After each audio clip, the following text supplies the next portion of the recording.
Hello everyone, and welcome back to this channel. And today I'm going to walk you through how to add security key on Discord.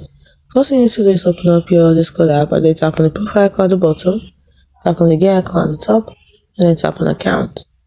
Then you see the option for security keys. Tap on it. You can see I have none, so tap on it. Now, security keys are a way of securing your account. It helps you add the pass key and other supported security key. There are different types. So tap on add at the top, and then you can see the ways you can do that. So here is how you register a security key. You can create a pass key with your password manager. You can create a pass key with your Android device, because I'm using Android, and you can enroll your Android device on external key as security key. So once you've chosen the one you want to, tap on let's go. Now from there, open the on-screen prompt. Do not forget you're going to authenticate. So you follow the on-screen prompt until you're through. Hope you found this video helpful. It's for security purpose, so it's really needed.